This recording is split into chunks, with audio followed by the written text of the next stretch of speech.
Hey guys, and welcome back to another episode of Food School Smarter, Stronger, Leaner podcast on a mission to inspire a world where food makes us better. And of course, not just makes us better, but our lives better. And sometimes, guys, we try things with our nutrition, with our food, with our diet, and they don't work. And that's okay because not every experiment has to work. But it's important to learn from it and know when to abandon that experiment and try something new, hopefully better. So failed experiments. Guys, I tried so many dietary, nutrition, and lifestyle experiments that whenever someone comes to me for advice, most probably I tried that thing that they are considering doing. Right? For example, for a while, I did this thing, this intermittent fasting protocol that called OMAD or 1 meal a day lifestyle or diet or an intermittent fasting protocol. So 1 meal a day. For a few months, I was doing 1 meal a day. So basically eating all of my food in just one meal. Mostly to see how it's gonna change my body composition, my fat loss, and my muscle mass. But also because, again, I'm a creature of convenience. I don't like to be cooking and spending like too much time in the kitchen. So I thought maybe I'll try this thing 1 meal a day. And maybe it will be a convenient thing that is also will help me to stay in my ideal weight. And I did it for a while, for a few months.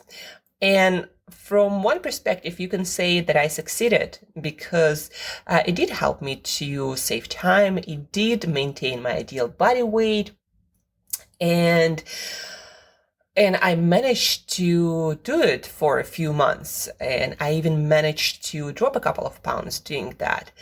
But then I started developing this eating pattern where I would do 1 meal a day for a few days, usually 4 or 5 days, and then I would have this insatiable hunger and I wanted to eat a lot of food, and I would eat a lot of food. Now, I wouldn't eat any junk food because I've been eating healthy foods for many years, and for me, junk food or sweets, it's not even an issue. Like, I naturally don't crave them because I just know how like really bad it makes me feel when it comes to my energy and my mental like anxieties and worries, and then for many days I'll be like just not myself. So I would eat a lot of healthy foods. So like I could eat a kilo of nuts. I'm not even joking here, sometimes even more, or just eat a lot of different foods, vegetables and proteins and fats and again, nuts and everything you can imagine, and fruit and some people may say, but that's also healthy food. But when you eat to a point when your stomach hurts, and that insatiable hunger would usually intensify at night around like 7-8 p.m. and you eat all this food right before going to bed, now next morning you're not gonna be waking up feeling good. And usually for several days, especially if I would eat a lot of nuts or like nut butters, for like 5-6 days, I would feel really heavy and just, my digestion would be completely off, and hunger also will be all over the place. And I developed this pattern where, again, for 4 or 5 days, I'll be all fine. And then I would binge basically on all these, nutritious, but still it's going to be it would be a lot of food. And plus 1 meal a day didn't exactly work in one another aspect. After this big meal, and in order to maintain 1 meal a day lifestyle, you need to eat good amount of food and protein and fats and fiber if you want to eat all of the nutrition that your body and your gut microbiome and your brain needs. So I would eat quite a lot of food in that one meal, and then I would feel heavy and I would feel not really be that productive the rest of the day. And that also didn't work. And that's why now my eating window is 6 hours, where I basically eat 3 meals. And I feel really good. I still have quite a big main meal, but not, the same as one meal a day. It's like 3 times smaller. And I get to enjoy my food to the fullest. I still feel like it's very convenient to just cook one bigger meal, and then I have 2 meals that are smaller, but still usually have like a lot of fiber and protein and healthy fats. So, and this is working much better. And I don't have those days when I feel like I'm insatiably hungry and ready to eat like several pounds of food.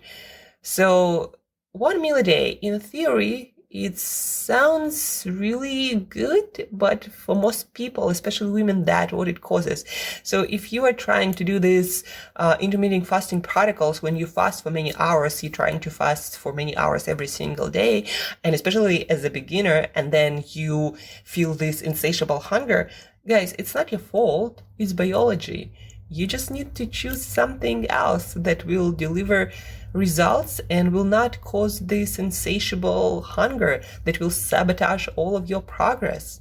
So 1 meal a day, an experiment that worked on one side, but then it didn't really work on all these other aspects, like feeling heavy after my main meals and then developing this insatiable hunger for a lot of food. So you always got to evaluate whatever you are doing from all aspects. Like, how does it make you feel mentally? Are you starting to think obsessively about food all the time? How's your mood? How are your energy levels? Are they all over the place? Like sometimes you're low on energy, really, really low, and then your mood goes really, really low, and sometimes you're super high. So how does it affect all of this? Other aspects, your sleep. How's your sleep? Are you able to sleep with dreams? And you wake up and you are all refreshed and ready to go. How what you're doing nutritionally affects your sleep. It's also a very, very important aspect of health. And then your period, if you're a woman, or your workouts, your sexual drive, if you're a guy, your hair, everything, you need to evaluate all these other aspects, and don't think that, all this thing is working, but I just need to fix these issues. Maybe this thing that you think is working is causing these issues, and you need to reevaluate, because our health, our human health, is quite a complex concept. It consists of many of these aspects, your emotional, your mental health and stability, your energy levels, your mood, your sleep, your hormonal balance. All of this got to be evaluated if you want to find a strategy that works for you for life, or at least for many years, and improves and adds the quality to your life, not take away from it. Like the point of life is not to be perfect with your diet. The point of life is to have a good life experience. And if your diet, your nutrition strategy, your exercise routine doesn't make you feel like it adds to your life, but instead like it's taken away from it, then it's not a good strategy for you. Choose something else. There are many, many other things that you can try. Don't be stuck with something that isn't working. And if for a couple of weeks you aren't feeling like it's getting better, it's getting you to a better place, there is a good chance it's not going to work ever. So please do stop this and find something else that works. Now, another aspect of nutrition, especially relevant to women and plant-based eaters, that there is a lot of confusing information if you read a lot of stuff on internet. There is no confusion if you read scientific papers and people who actually do the research. I'm talking about the amount of protein and all these plant-based diets that say that you don't need all this protein, that plants have plenty. It's not actually confirmed by normal science. So a study published in the American Journal of Clinical Nutrition set out to uncover the impact that increasing one's protein ratio would have on levels of ghrelin. And ghrelin, by the way, guys, it's a hormone released mostly in your stomach that makes you feel hungry.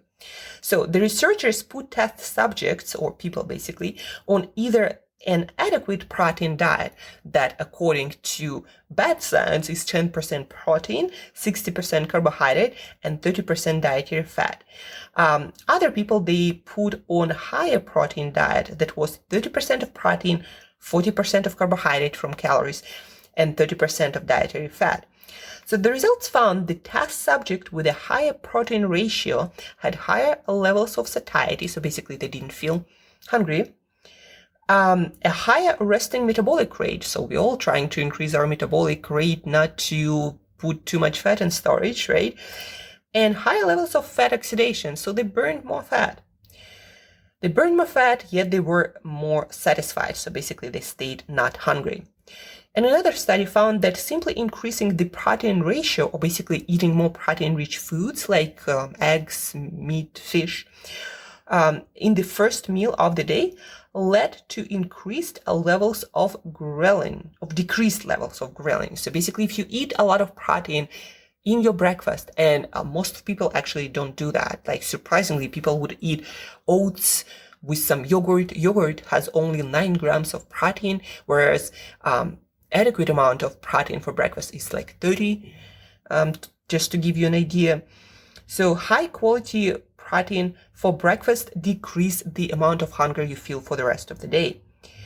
High protein is often overlooked in the debate about whether dietary fat or carbohydrates are more important. So guys, most important nutrient is actually protein when it comes to satiety, to less fat, more muscle, and to also to lose fat easier, eating at the same time more food.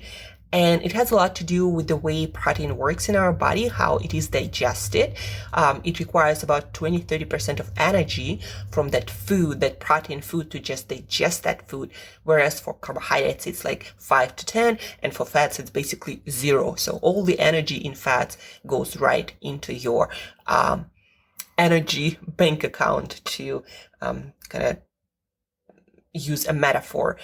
Whereas again, with protein, it's the least. 20-30% is taken by your body to just be able to process that food.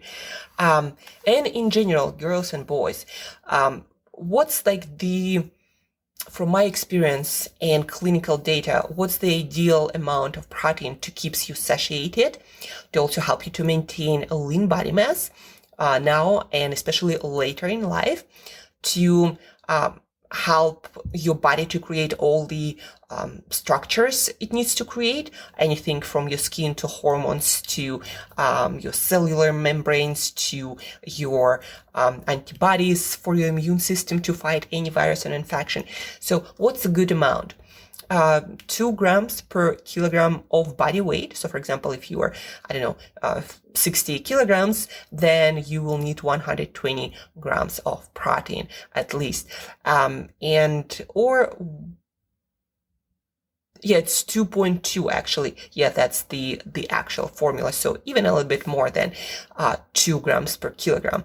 And then it's 1 gram if you measure your weight in pounds. So for example, if you are, let's say 130 pounds, you'll need 130 grams of protein per day. And please do not assume the amount of protein. Like again, yogurt has, for example, only 150 grams of yogurt, or 1 regular cup is 9 grams of protein.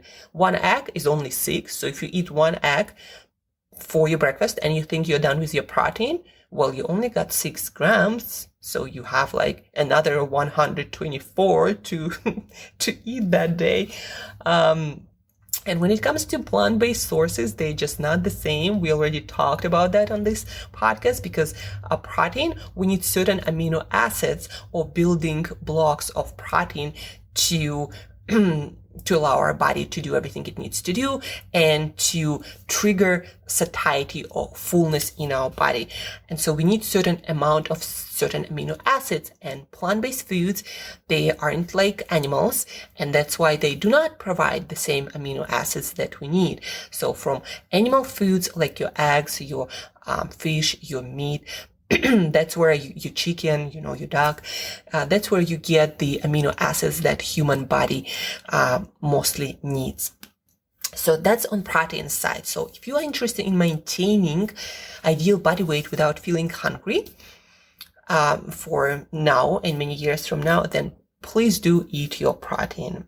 And if you need more advice on how much protein you need, what sources are the best, please do let me know. I'm more than happy to help you with that. Also check out my Instagram profile. I posted protein amounts for different foods in my stories yesterday because somebody on Facebook asked me to do so. And then the last point that I'd like to talk to you about is willpower around foods that melt in your mouth. I'm talking about potato chips. I'm talking about different kinds of puffs or ice cream, anything that melts in your mouth really fast, that has a lot of processed stuff, usually sugar and fat, and it's manufactured foods, all these snack foods that basically melt in your mouth. So here is something interesting I'd like to read to you. Today, we have a whole new category of foods that can barely even tickle the certain signals in our guts that allow us to know that we are full. There is this scientific term that I was trying to translate. These foods easily enable us to consume hundreds or even thousands of calories without signaling fullness. What foods am I talking about? Well, if you've ever eaten Cheetos, then you know exactly what I mean. Doritos, Fritos, legendary Lay's potato chip itself, whose own marketing bragged that you can't eat just one. All of those foods induce a phenomenon known as vanishing caloric density. You put it in your mouth, bite down on it for a couple of crunches, and then it seems to just melt into almost nothing.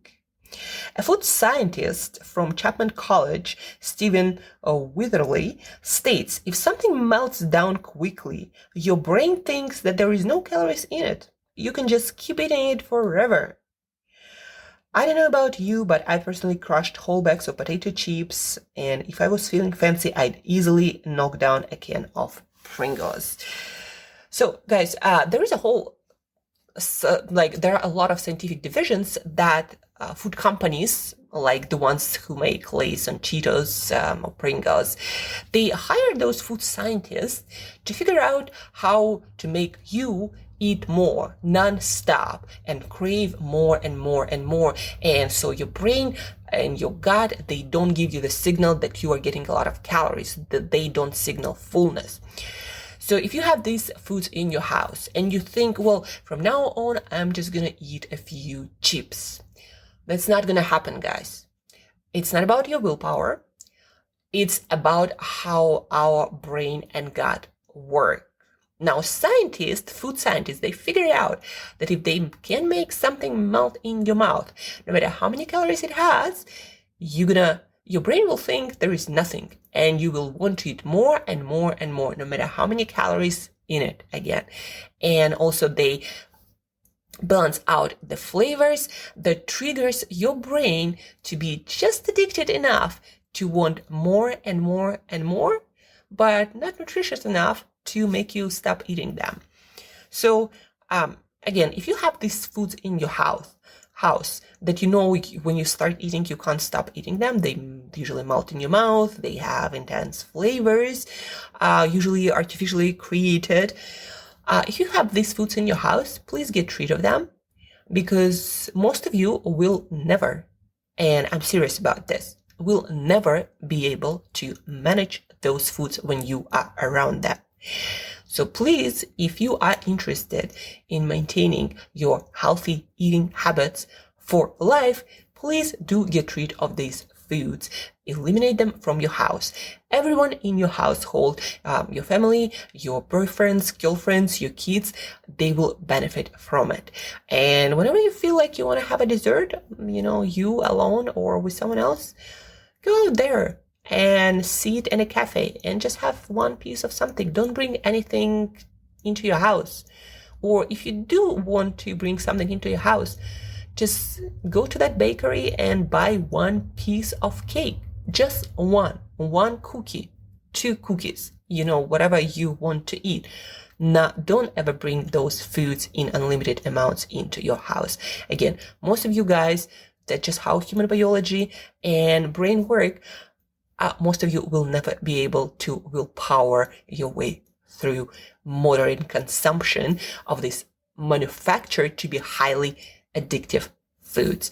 So please do get rid of these foods and eat more protein to feel more satiated and full and easily maintain a great lean body or without feeling hungry or overeating. So eat your protein. If there is diet strategy that you're trying, but it makes you feel super hungry or super moody, or your energy levels are all over the place and you can't even have energy for the workouts that you usually love doing, that means this diet or 1 meal a day lifestyle isn't working for you. So please do something else, because again, the point of any diet or healthier way of doing things is not to do it perfectly, but to actually add quality to your life, not to take away that quality.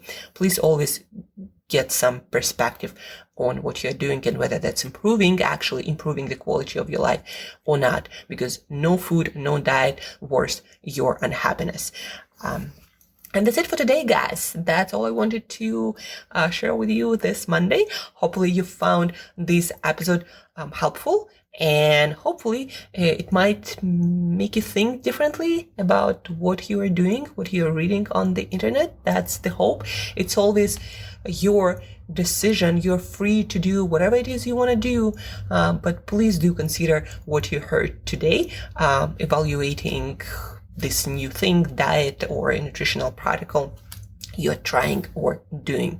It's your choice, but I just want to give you better information to have an ability to make more educated, more well-informed choice. And guys, it's a new week, new beginning. Enjoy it. Make the most out of it. Be your best self as much as possible. Use food to help you to do just that, being your best self. Share this episode with one other person who might find this information also very useful and interesting. If you have any thoughts, comments, please do share them on all social media or via email. Always feel free to reach out with any question. And as usual, guys, till next time, eat better daily.